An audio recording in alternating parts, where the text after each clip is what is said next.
Welcome to the Poetry Pcast with me, Patricia. It's a quiet corner for poetry, reflection, and the small moments that gather meaning as we pause to notice them. Today, we're reflecting on the power of birds in our life, with thanks to Arvinder Kaur, who transported us to her skies in the video prompt for February. And thanks must go to all the poets who took the time to view and contemplate it on our YouTube channel. But before we go to the poetry that emerged from that wonderful prompt from Arvinder, I'd like to begin with a gentle reminder. Submissions for Haibun are currently open. If you've been shaping prose and haiku into something that lingers, we'd love to read your work. Please send your Haibun to the address listed on our website.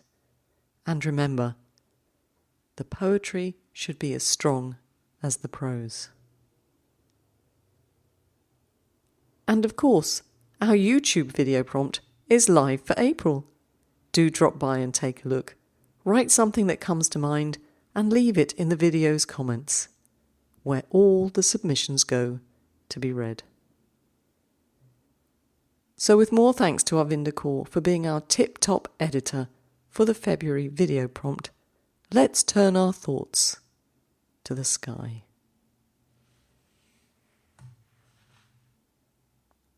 Above the din of city life, a singing bird. Above the din of city life, a singing bird. Melissa Dennison.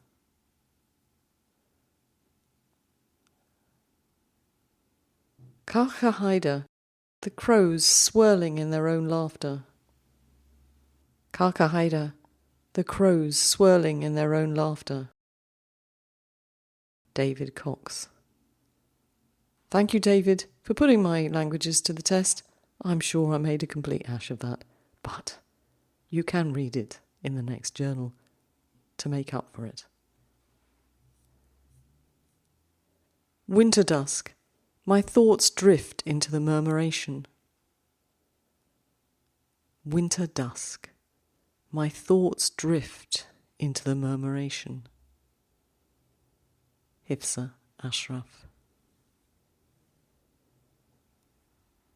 Post-storm, weaving torn clouds. Tailor birds.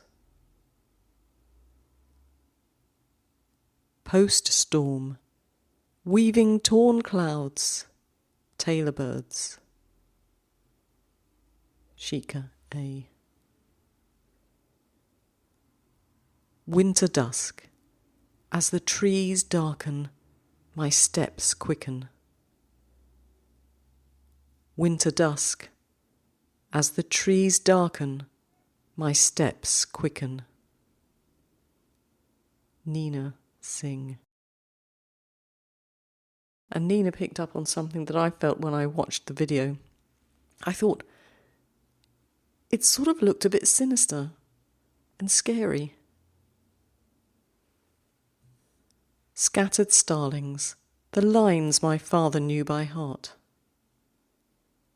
Scattered starlings, the lines my father knew by heart. By a new poet to the podcast, Ralph Matthews. In dusk light, ever more birds describing the sky. In dusk light, ever more birds describing the sky. Herb Tate. Endless summer, our protests when called in at dusk. Endless summer, our protests when called in at dusk. Marion Clark. Marion, I wonder if we were from one of the final generations to be able to write that poem. I don't see so many kids playing in the streets these days, even here in Switzerland where it's pretty safe.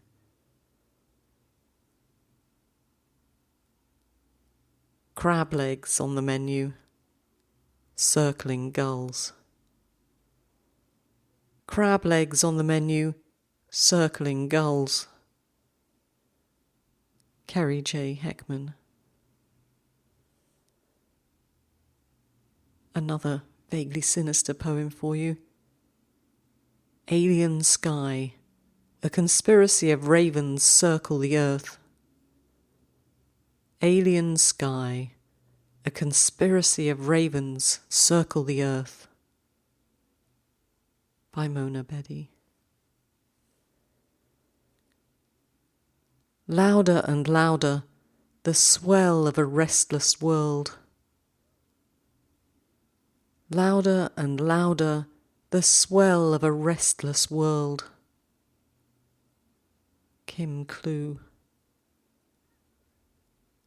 Kim, I feel in that poem you've sort of expressed how I'm feeling about the way of the world at the moment. If only they were crows, not floaters. If only they were crows, not floaters. Tony Williams. Wherever wings take me, not yet ready to roost. Wherever wings take me, not yet ready to roost.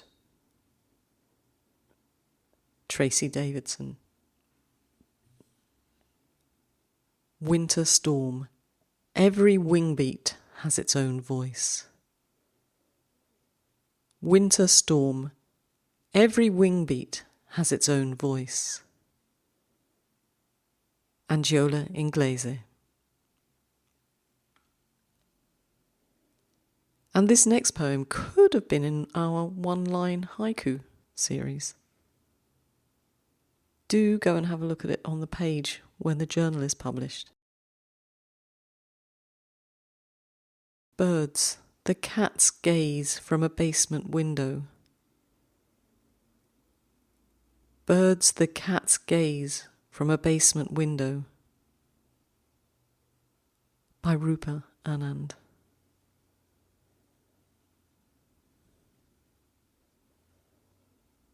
Bare branches, the crows bicker over a share of the sky. Bare branches, the crows bicker over a share of the sky. By Sanjukta Asopa.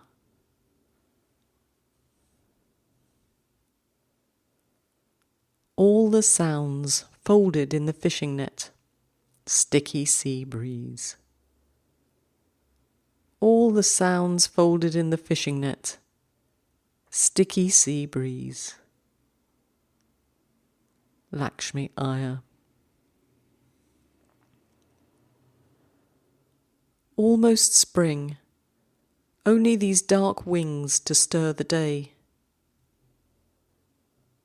Almost spring, only these dark wings to stir the day. Sandeep Chauhan. Sandeep, it's spring here, and as I record this podcast, it's snowing. Oh, deep joy. It's snowing, the sky is grey, and there's not a bird in sight.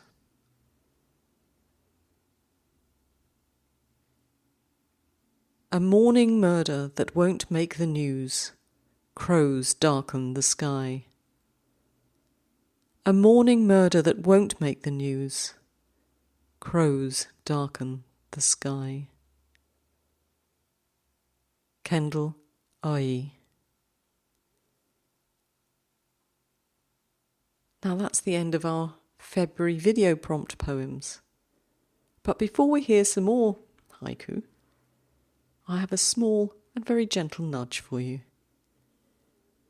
If you're enjoying the podcast and would like to support what we do, there are a few easy ways to help keep these words in the air. You might consider becoming a member, buying us a coffee, or making a donation via PayPal. Every little bit helps keep the podcast, the journal, and all the other bits and bobs we do going. But of course, one of the loveliest ways to support us is simply by spreading the word. Tell your poetry friends, share an episode, pass it along like a treasured poem. No pressure, ever. Just our thanks for being part of this growing, listening community. Okay, do you want to hear some more poetry? Because I've had a look in our back catalogue and for a few bits and pieces in other journals on a related theme. First day of school, the excited chatter of starlings. First day of school, the excited chatter of starlings. Marilyn Ward, from the Poetry P Journal in autumn 2020. Gravity has no hold on the skylark's spiralling song. Gravity has no hold on the skylark's spiralling song. Hannah Hulbert, from the Poetry P Journal, autumn 2020. Morning fog, grey sky can't hold the swooping crow. Morning fog, grey sky can't hold the swooping crow. Stephen Joseph, from the Poetry P Journal in summer 2021. And Stephen, I would be very grateful to see a crow not being held by the grey sky today. I did see one yesterday when it cheered up a bit, collecting moss in my garden. I was very happy to see him pulling the moss out of the grass. And more about crows. 5 crows, one at a time, from bare oak to tall pine. 5 crows, one at a time, from bare oak to tall pine. Megan Hairlar, also from the Poetry Piece, Summer Journal 2021.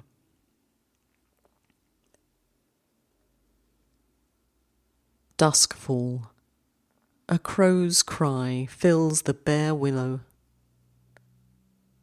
Dusk fall, a crow's cry fills the bare willow.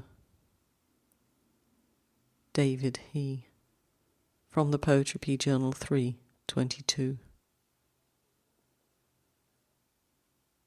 How did that poem make you feel? I could feel a deep, deep sorrow.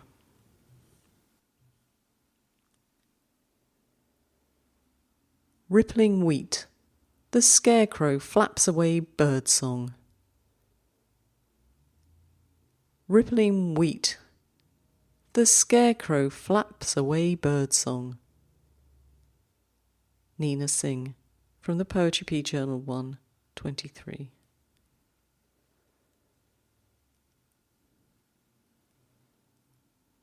Spring sunrise, I linger near my window for one more birdsong. Spring sunrise, I linger near my window for one more birdsong. By Sali Chatterjee Dutt, from Poetry P 1/23. I wonder which birdsong that would be. And if you only had one birdsong left to hear, what bird would you choose? I think I'm going blackbird. What about you?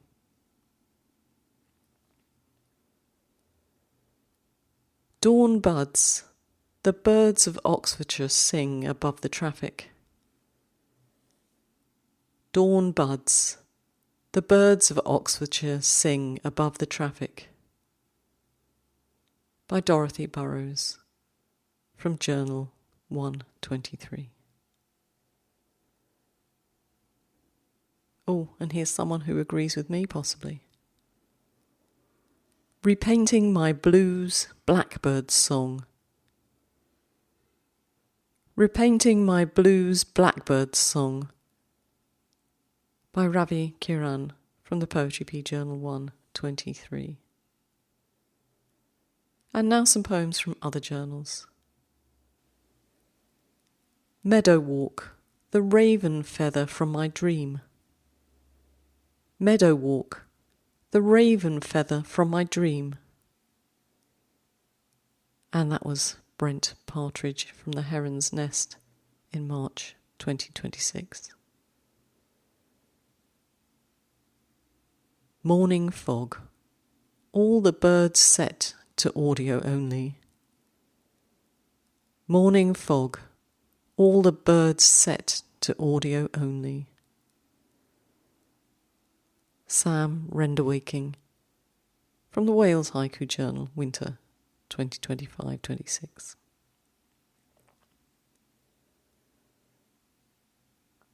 Old Regrets, the constant cawing of crows. Old Regrets, the constant cawing of crows.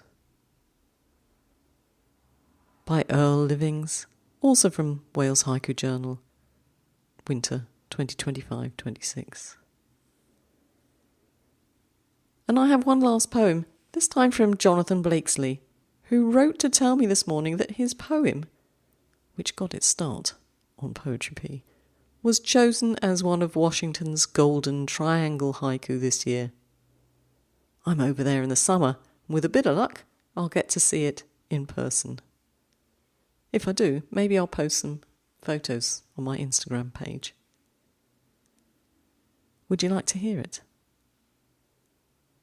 A split pine log on the beach fire sparks between us. A split pine log on the beach fire sparks between us.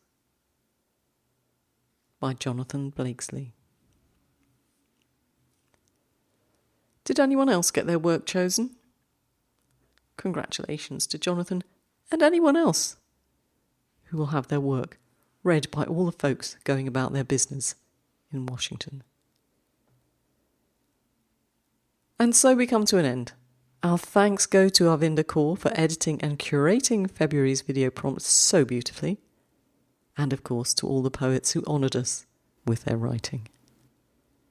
Thank you for listening. It means more than you know to have your company. And I hope my reading was up to scratch. My voice is only just returning from its brief hiatus. And if you could just see all the editing I had to do. Oof. Anyway, I'll be back next week with a better voice, hopefully, and a little haibun to inspire those last-minute poets ahead of our current submission window, which closes on the 15th of April. Please, I beg of you, don't be one of those last-minute poets. Not that I can talk. If you'd like to read the original poems featured in this week's podcast, they will be in our next journal, which is out very soon. Make sure you're signed up to the newsletter so you're among the first to hear when it's released. The previously published work I'll put in the show notes on the website. So, until next week, keep writing. And don't forget, there's poetry to be read in the show notes. Ciao!